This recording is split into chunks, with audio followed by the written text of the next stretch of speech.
This is the Chris Project, where we discuss mental wellness, self-awareness, and mindset with entrepreneurs and experts.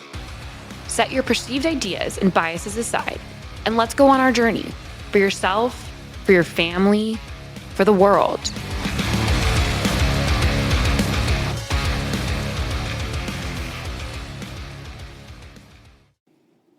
Welcome to another episode of The Chris Project. I am your host, Christian Brim. Joining me today is Idan Speiser with 911 Restoration. Idan, welcome. Hi, thank you. Excited to be here with you. I'm after our conversation before we started recording, I'm very intrigued with where this conversation will go. When I joined the green room, I could see that you were meditating. So let's start with that. Yeah. What were you doing and why? Just sitting in the. So it's really when I'm meditating, I'm just falling into that space. There is a space that is always here for us. It's really more who we are than anything else external, right? Mm-hmm. So I saw that I have a minute or two just waiting. So I'm just sitting in the space. There's some sense of sweetness to it. So it's just sitting. Yeah, no, my initial condition now is when I have a couple of minutes, I pick up my phone. But actually, it's interesting that you were doing that, because when I'm waiting for podcasts to start, I have this lovely window, not much of a view, but it's outside. And I have taken to being present and looking outside, and I don't know that I'd call it meditation, but it is more mindfulness. Yeah. Which is much better than the distraction of the phone. But yeah, it's interesting that my little monkey brain wants the dopamine, and so it wants me to pick up the phone. Yeah. So tell us about how you got into 911 restoration. Yeah, absolutely. So as you hear my accent, I'm originally from Israel. I finished my service in the Israeli army. I knew I'm not going to go to university or college. Schooling was not really for me.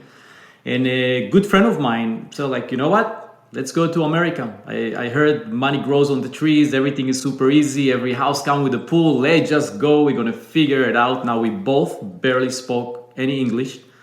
I worked as a bellboy for about a month, saved about $1,000, and came here, not really knowing anybody, not really speaking the language, but with the mindset that we'll figure it out, and it's supposed to be very easy here in America.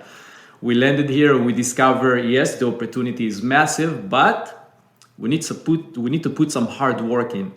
And yes. Somebody was nice enough to give us a job as a carpet cleaner. So we bought a Volvo 1978, 2 doors, together $500 each. We would be able to buy the Volvo and all that. And we got to work cleaning carpet. And at that time, we were like 5 guys in 1-bedroom apartment. The apartment was pretty empty. So every morning, 5 a.m., we're uncomfortable. We're just lying on the carpet. It's like, let's get up and go to work. So we just drove to the city. And what happened pretty fast is we were available to take work all the time. So we just clean carpet all day long, just drive from one house to another house. And through the carpet cleaning, probably about 8 months in, we got a call for a flooded house. Now, we didn't know anything about restoration, blowers, none of it. We just extract the water, we charge $600. We felt like we just made so much money. We celebrated that day by eating Chinese food. It was like a big day for us. But at the same time, as we're standing there and as we're extracting the water, and we're seeing another company coming in and bringing blowers and humidifiers and creating this big mess in the house, we're seeing that the homeowner is really going through an emotional disaster. He doesn't know right and left, how he's going to pay for it, how he's going to go through it. And the company just really cared about creating a mess, getting everything done, sign this big agreement, and we're out of here. Mm-hmm. I'm like, okay, that's interesting. And then I explore more of what is it that they do. And I realized after that they charge about $15,000 for their project. Mm-hmm. I was very thankful for my $600, but $15,000 sounds very good because I'm already here anyway. So I start seeing the same thing again and again and again. And at one point I said, you know what? I want to go into the restoration business, but I want to approach it from a different perspective. I want to make sure that I'm paying attention to the homeowner. I want to go there and I want to be there to really try to help him see the positive in the negative. Yes. That was like the two parts that I try to connect together. I don't want to be just on the insurance company side or just on the homeowner side. I want to come in and create something that is unique and good. So that's how we got into the restoration space.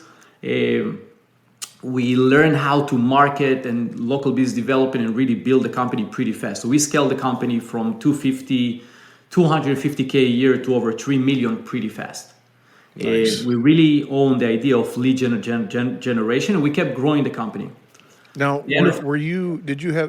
was your friend your partner in this business? Yeah. Okay. So we came together, we served together, we just, partners in everything we did.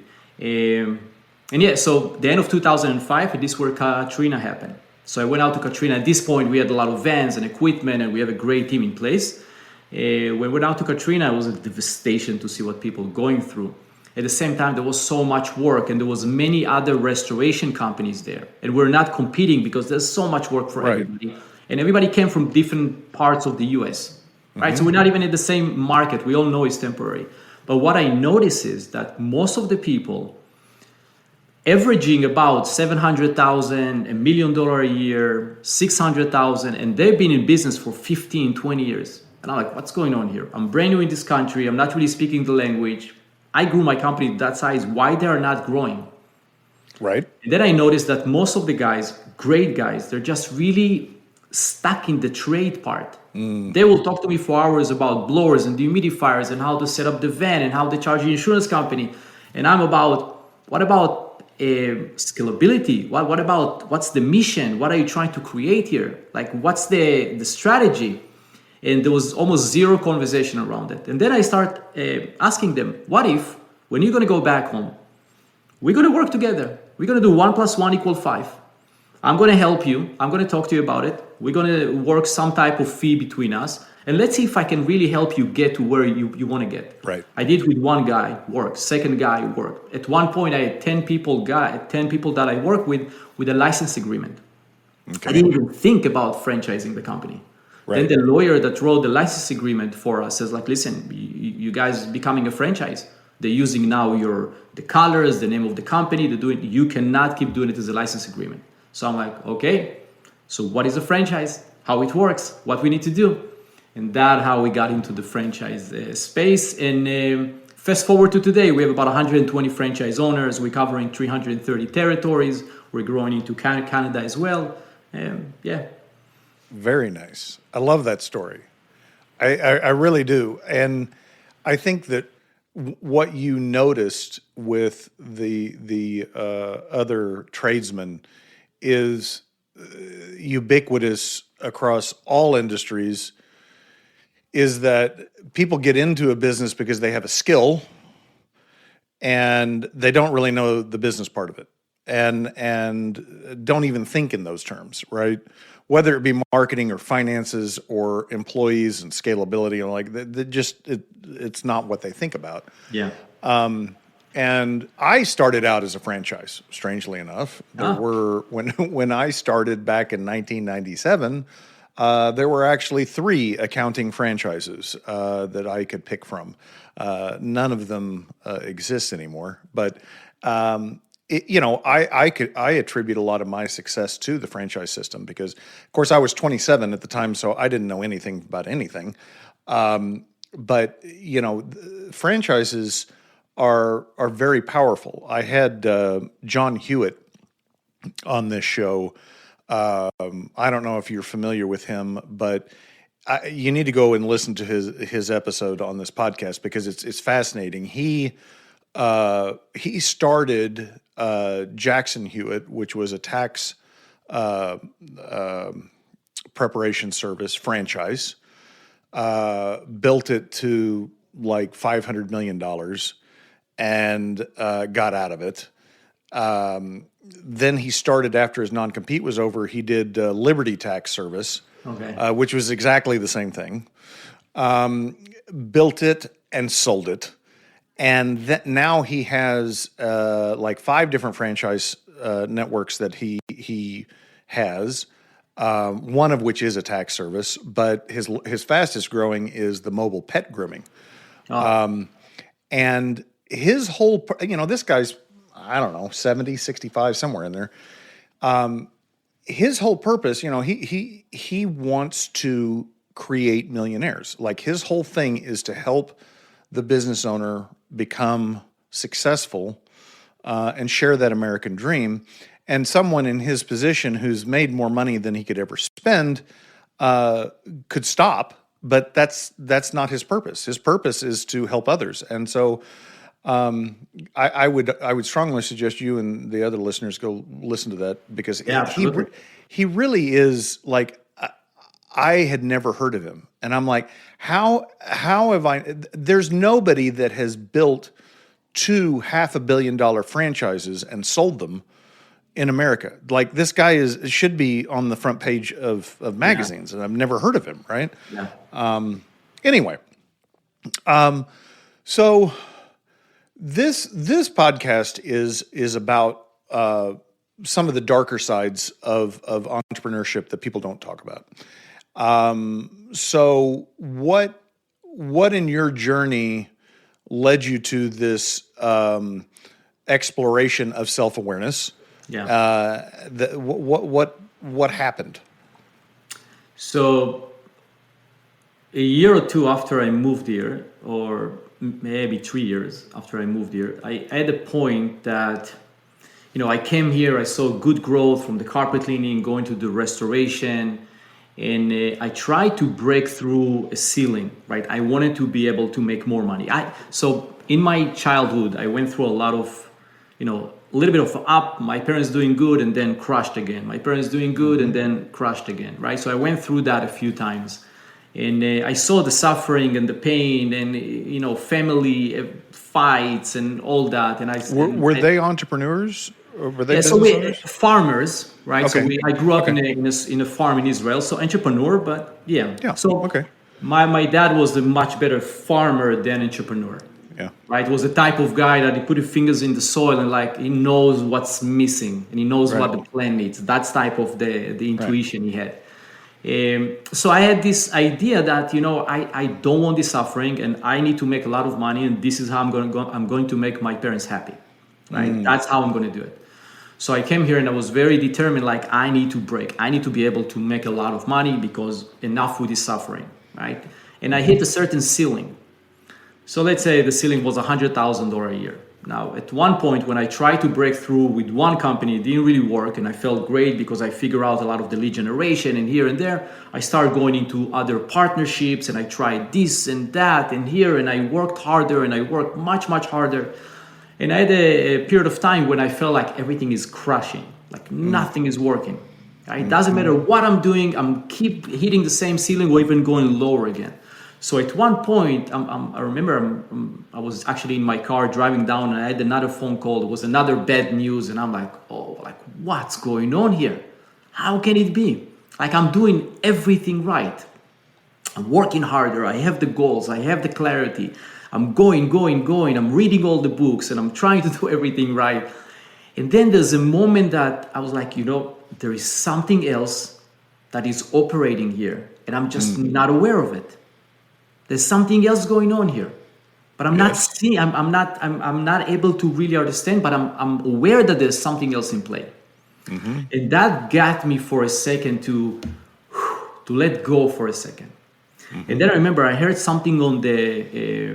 I think maybe it was on YouTube or the news. Somebody said, before you're trying to figure out the world outside of you, try to figure out the world inside of you. And I'm like, what do you mean the world inside of me? Now, before that, for me, life black and white.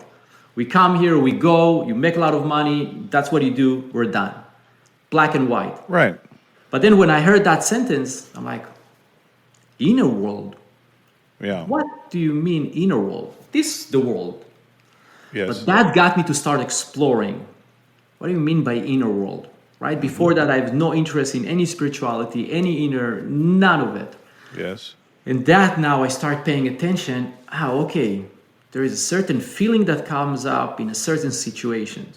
Okay, What is these feelings? What triggered these feelings? And then I got into dream analysis and doing deeper meditation, and I went through inner engineering, and I spent some time with psychoanalysis. And one of the things that I start paying attention is I have this a certain belief system, certain ideas that I'm holding about life and how things are supposed to be, and I'm not even aware of them. Yes. So I'm interacting with life, and I'm going about life with zero awareness of where did I even get these ideas. And then I start seeing, oh, I have a certain capacities, right? So everybody, all of us, we have certain capacities, right? Capacity to think, capacity to understand, capacity to be creative, the capacity to connect with other people, right? So through my exploration, as I make more things, more of the unconscious conscious, then I start finding that space between me and my thought, me and my operating system. And that space, so I spend some time in that space and being aware of the thoughts and everything that's going on and emotion, sensation and all that. And then I said, what will happen if I just gonna keep my focus on what is aware of the space? Just stay there. Just be aware of the space. Be aware of the space. And I just practice it all the time. Just be aware of the space. And then at one point, So let me clarify real quick. What you're talking about there is the space between your subconscious programming, beliefs, feelings, and your conscious thought. Is that what you're calling the space? So let me clarify it with the example that you gave. You said that sometimes instead of grabbing your phone, you're just looking through the window. And you see how your monkey mind trying to get you to pick up the phone or to do something because he wants to create something, right? Your ego, your monkey mind trying to get attention. Right. Who is the one that is aware of the monkey mind? Me. Okay. So now if you go a little bit deeper into exploration, is who is really you that is aware of everything that change and happen, right? So there's a part of you that always aware, and there's a part of you that always change. Yes. But if there's a part of you that always aware, wouldn't be here, you wouldn't have this constant clear awareness, you wouldn't be aware of the changes. You would just be lost in the changes constantly. Yes. Right? So that part of you that is aware, that's if you learn how to sit here, just stay in that part of awareness and just see, I have a thought that comes, thought just left. And now a new thought came in and I grabbed the thought, now I'm getting lost into the story, right? So we can sit here together and we can be aware that, let's say we worry about paying the bills or payroll or whatever everybody out there is worrying about, right? I can have the thoughts that come up, thing is coming up and we're worried about it. I can just stay here and be aware of it without getting lost in it, or I can now get lost in the thoughts. I'm giving that thoughts a lot of attention and then I'm getting lost in it. Yes. Life are not working for me and this is hard and this is because of the government and this is because of the city and it's difficult and my wife and my kids. Now we're getting lost in the story.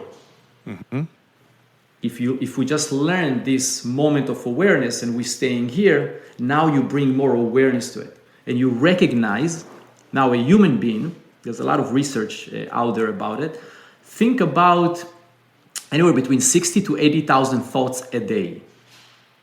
Sounds right. 95, if not 99% of the thoughts are the thoughts of yesterday. They just keep repeating the same way that our heart is working, everything is working, our mind is going, the thoughts keep going again and again and again. And it's the same thoughts of yesterday and before and before. So what we do, we live in a cloud of thoughts that is the same thoughts as the past. So we're not even seeing what is happening right now. We're not even seeing what is in front of us. Yes. We only see the meaning of what we give to what is in front of us. Yes. I would agree with that. So we are constantly lost in the stream of thoughts. And the ability to sit in that awareness, now you're stepping out of the thought. Yeah. So when I became a certified master coach, my instructor, our instructor, talked about this process, which he called releasing. And it was essentially when you had a thought or a feeling that was negative, that you would imagine it as a balloon in front of you, and that you would release it and let it go. And then when that thought or feeling came up again, you just repeat the exercise. But the point of that was that because you could release it, it wasn't part of who you were, right? And that, I think that's very similar to what you're saying, is that who you are is separate from those thoughts or feelings, and being aware of yourself and separate from those things is very empowering. It's a hard skill to master. I mean, I still struggle with it. Yeah. I think I'm better at it, but it speaks to this identity. Now, you use the word spiritual, so I'm going to go down that road and ask you, do you attribute anything divine to that? Is that would you call that your soul? Would you call that your consciousness? How do you intertwine your spiritual belief with that understanding? Yeah, so there's absolutely, so from my experience, it's all divine. And you are an awareness, a point of awareness within this divinity. Right? So when you're a point of awareness within the whole, you are part of the whole, you're extension of the whole, right? But there is a point of view, point of awareness in it. And within that awareness, everything else plays, right? So most people live in a world that, from their perspective, there is you, there is me, there is maybe God for some people, maybe not, and then there is Earth, right? Nature. That's kind of how we are brought as kids. That's what societies keep telling us. The material world is the center of everything. So we live in a constant sense of separation. There is you, there is me, there's maybe God, there is nature, there is lack, there isn't enough, we're not connected, we're separated, right? So we need to learn how to be kind, we need to learn how to be all that to each other. From my experience, there's only one thing. And this one thing shows up as different things. Okay. So there is no separation. So you sound, I'm going to throw this out here. You sound, if you might be almost a Kabbalist. Are you a study of Kabbalah? Yeah. Okay. Kabbalah, I study many different, but really the biggest thing for me that make the biggest change is things that I experienced on my own. Right? Yes, there is amazing teaching out there that talk about it, and also science today. At the point, science today is saying we cannot really explain how we see the material world, because when we go in, we see that most of it is actually empty space. Yeah, which is crazy. Yeah. So I'm curious. Do you consider yourself a practicing Jew or no? So I love tradition. Yes. Right. So I look at it as a tradition part. But for me, religion is to some degree is a limitation. There's some level of dogma in it. So I'm not necessarily that, I don't experience it that way. Okay. I see, yes, there is religions. Yes, that things exist. I love tradition because I love on Friday dinner sitting with my families and the holidays and the celebration and the food and the smells and everything that comes with it is amazing. And I think bringing tradition to your home also creates some good sense of family and security and sense of you are part of something bigger that we celebrate together, right? So I love tradition, but I'm not necessarily see myself as this religion or that religion. Interesting. I think there's first the deep knowing and understanding of what actually happening here. And then at that point, if you want to play as part of religion, but at that point, religion become more of a dogma, more of a limitation than anything else. Yeah, and I think that you can take this idea of self strictly, what we've been discussing, and that separation of who you are from your thoughts and feelings and even your actions. I think you can take that from a strictly secular or scientific standpoint. I don't think you have to have spirituality as part of it. For me, the reason why I asked about Kabbalah is my business coach of 3 years is an Orthodox Jew. He was a rabbi before he started coaching, but he's also a Kabbalist, and I really didn't know anything about it until he and I started discussing it. But he and I have had lots of conversations about the spiritual elements of work. So, like for me, I struggled for a long time trying to keep those two separate, right? My beliefs about God and how I pursued that, I kept separate from the business. And the funny thing about that was I always felt like the highest and best thing that I could be was a person of integrity. And to me, integrity means that you're the same person, whether you show up at church or synagogue or at a social event or a business, like you're the same person, right? Yeah. And so I struggled with integrating those two. But an interesting thing happened about 6 months ago when I removed that barrier. It was a barrier I had put up. I never hid my faith. I never, but I never integrated it either. But once I did that, once I said, I'm not going to worry about talking about spiritual matters in the workplace or in business conversations. Once I removed that barrier, I felt like God just opened the doors, and all of these people came into my life completely, like I had nothing to do with it. I didn't go looking for these people. I didn't put myself in different situations. But all of a sudden, all of these people that were similarly minded showed up, and I'm like, okay. I get it now. Yeah.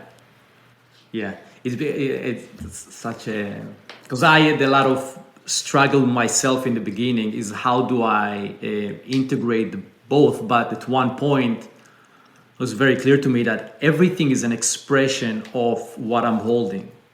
Yes. Right? And when we bring all of us, right? When we take something and we says, no, this part of me I'm not going to bring into here, and this part of me is separate. What we do is we basically lowering our own frequency.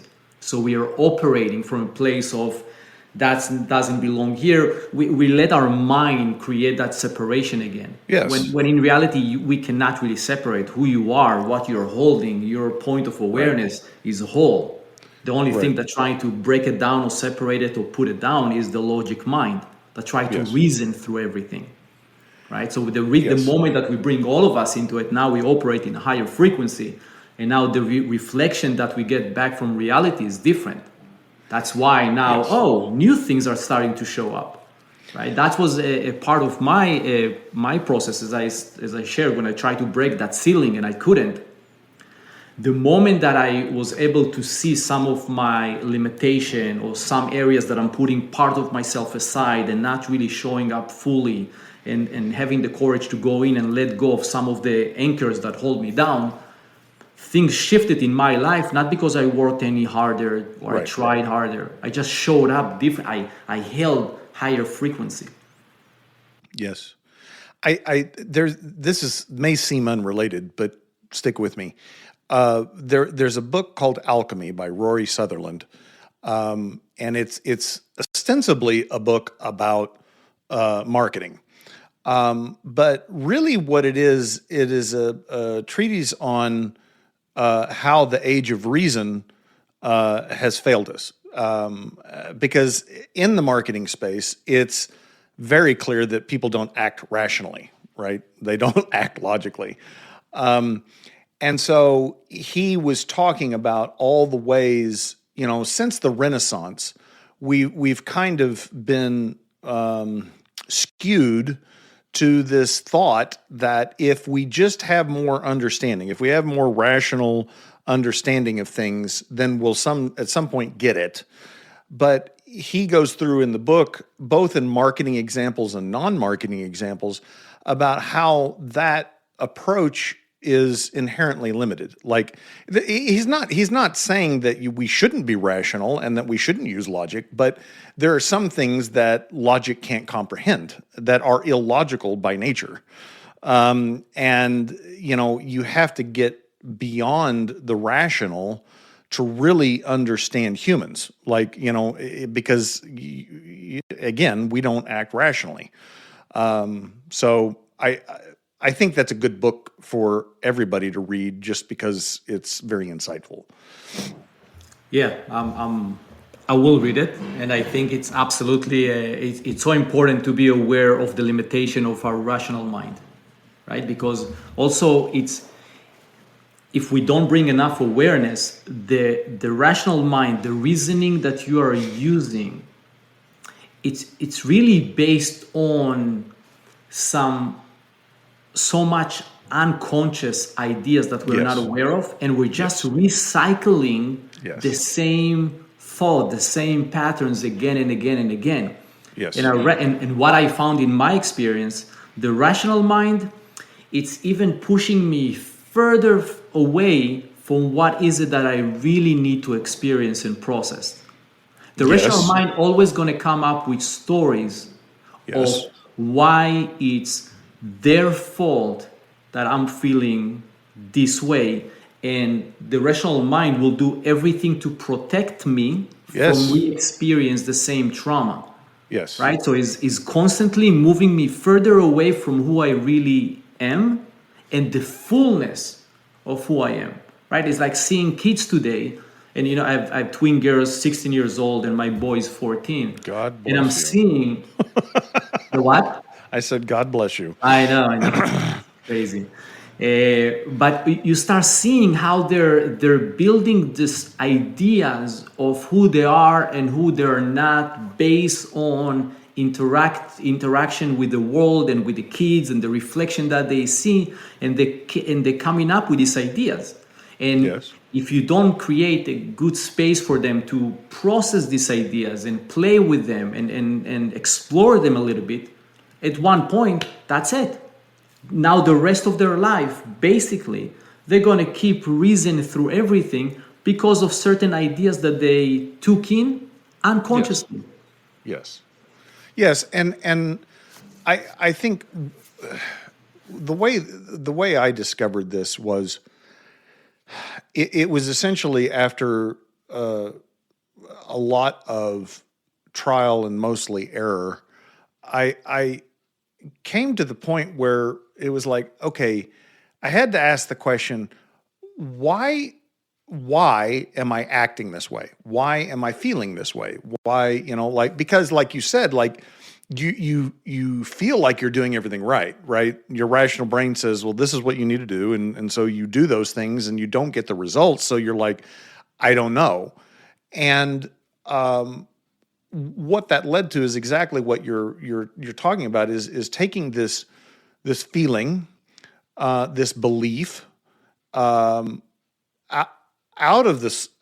from underneath the subconscious, and sit with it. Like, okay, why am I feeling this way? I don't like feeling like this, and it's an uncomfortable position to be in, and that's why most people avoid it.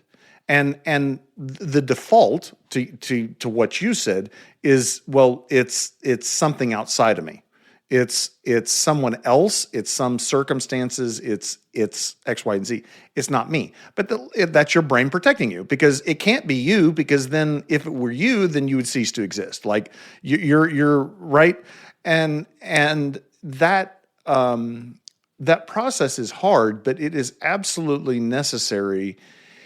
Again, if you want to throw everything that Idan and I have said out the window, if you don't want to hear about energy or God or any of those things, do it because you don't like where you are and what your efforts have produced. Like if you've tried everything else, just try this exercise of asking yourself, why do I feel this way? Why am I acting this way? Why am I saying what I'm saying?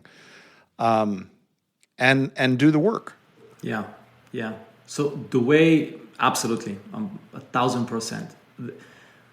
So when I get to work with, franchisees, other entrepreneurs, just people, the way we play with it, and I'm saying, let's assume that everything is happening for you and not to you. Mm-hmm. Everything is happening for you. So whatever you're feeling, whatever happens to you in everyday life that you don't like, that trigger a certain feeling in you, it's really what it does is the universe showing you, hey, you're still holding to something. Mm-hmm. And the something that you're holding, we're trying to help you so you can release it.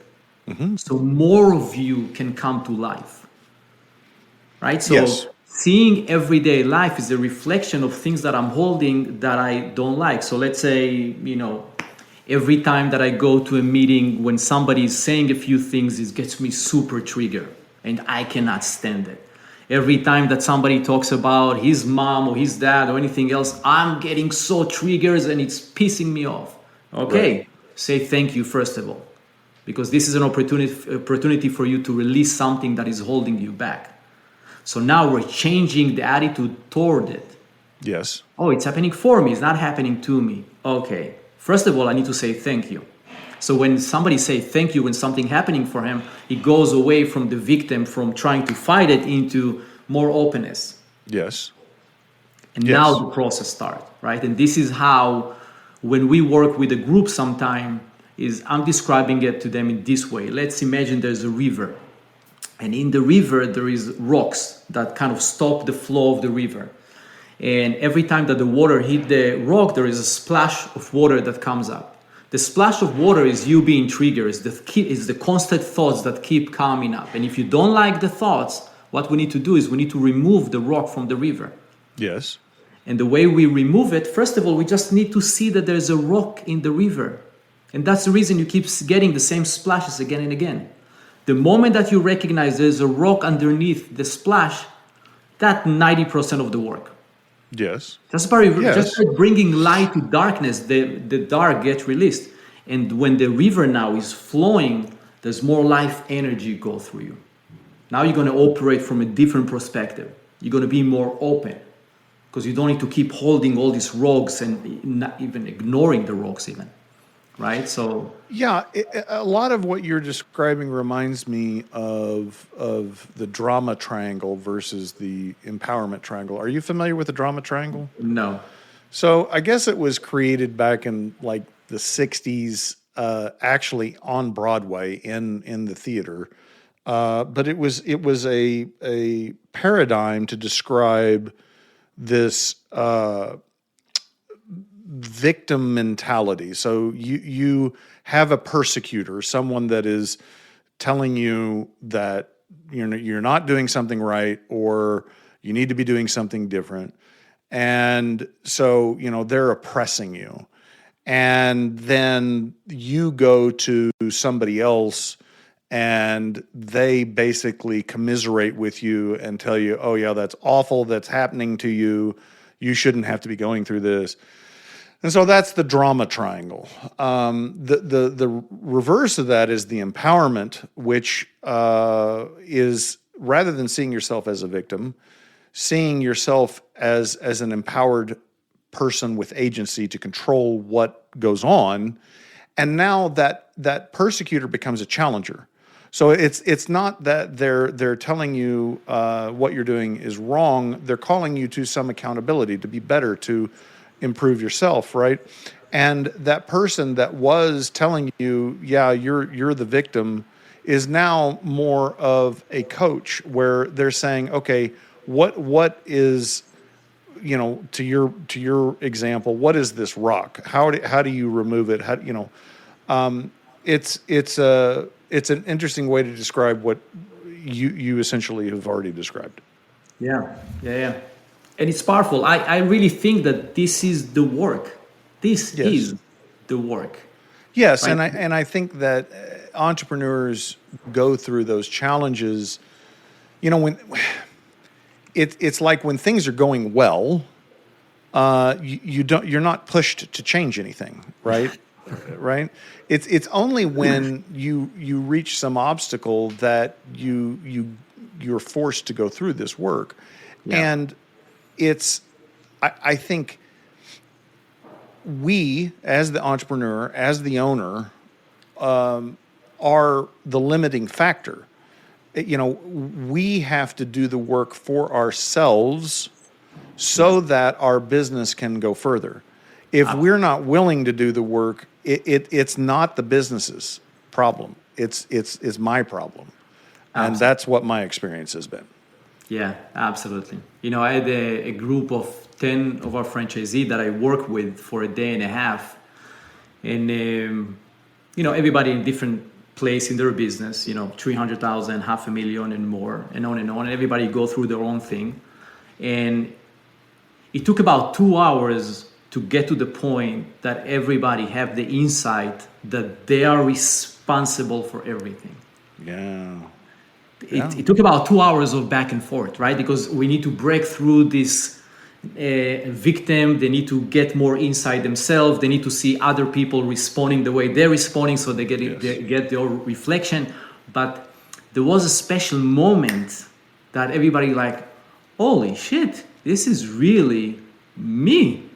Is the way I'm seeing the business, is the way that I'm interacting, is the thing that I'm putting. Yes. And when people getting it, you see, for 10 minutes, everybody's like sitting there holding their heads like, oh, wow, okay. It's a complete paradigm shift. Yeah. It's like the way you saw the world, it's like everything comes into focus or out of focus. I mean, it's like that. It's like, oh. Yeah. Oh, I have so many stories of, entrepreneurs getting to the point that they made a decision in their mind. I cannot build a business. It's in my town. I cannot find good people. Everything is hard here. I need to close. That they kind of getting to this point and having half an hour conversation to a point of, let me help them see what is it that they don't see. Yes. Right? It's not so much me preaching them how to build a business. Correct. It's more of, can you walk me through your thought? Can you walk me through what you actually do when you walk into your office? And you see how and exactly the same thing with me. You see how we're going through and we're just getting lost with our own stream of thought, so we don't even see our own behavior. We thought that this is how you do things. Yes. And I think that the real coach is not someone that comes in with a formula to say this is what you need to do to be successful. The real coach is one that helps you see what was already inside of you, and you realize that the answer was there all along. Yeah. and you're like, oh, you're brilliant. Like, no, I just helped you see what was there. Exactly. That's what I'm hoping, right? Is the shift that. Right, so what I'm trying to bring in, it's exactly the same thing with my experience, and that's why I have this freedom behind me, because we're so conditioned to live life from the outside in, right? Mm-hmm. So society told us this is what we need to reach as success. Okay, so I want to be successful. So what is it that I need to do to be successful? What's going to make me the most amount of money? Okay, that's what I'm going to do. right? So I'm always going to pay attention to the outside world. I'm always going to chase the next shiny objects. I'm always going to try, and hopefully one day when I'm going to be able to reach that mountain, that level of success, I'm going to feel fulfilled and I'm going to feel great, and it's going to be happiness and everybody's going to love me and everything. And we know more than often that you reach the top of the mountain and you're saying, why? It still feel empty here. Yes. I have a good friend that reached beautiful level of financial success, and we're sitting at dinner. Is like, why it's empty here. Why I still cannot see, why I cannot find my peacefulness? Because I thought I reached everything. Why it's not there? And then it takes some time, and you get him to the point that your peacefulness and joy and sense of being who you are was already there. You didn't need to go and reach that to have that feeling. That's why I'm talking about the space, right? Now, it's great that we do have external and things are moving us, right? So we are getting out there, because that is a great way for us to see what we're really holding within ourselves, right? If you were by yourself on an island, you can think whatever you want to think and everything goes, right? Because there's nobody there to tell you, no, I don't think so, right? Or reflecting something back to you. Because everything goes. I'm on my island. I can live in my own thoughts. I can live in my own ideas. And I don't know if they're right or wrong or what's going on with them. Because I have zero reflection. Right. But when we are with people and we try to build something, now it's an opportunity for us to start seeing, oh, wait a second. I want to create A, but I keep creating C and F. What's going on here? That's giving us the opportunity to go out there and use the reflection so we can see more of who we are, right? So I think there's a beautiful gift in it, but as long as we start from the inside first. Idan, I feel like we could go on for hours, but unfortunately our time is up. I appreciate very much your experience share and your insights. How can people find you if they want to learn more? Yeah, so if you want to learn more about the franchise, then it's 911restorationfranchise.com. Overall, I'm more active on LinkedIn, and my name, Idan Speiser. It's unique enough, so everything will Not a just lot of come them out out. there. And thank you very, very much. This is a great way to open this morning. This is a great conversation. I really enjoyed the time with you. It was my Thank pleasure. you. Listeners, if you like what you heard, please rate the podcast, subscribe to the podcast, share the podcast. If there's something else you'd like to hear on the show, please shoot us a message, and we would love to help bring it to you. Until then, remember, you are not alone.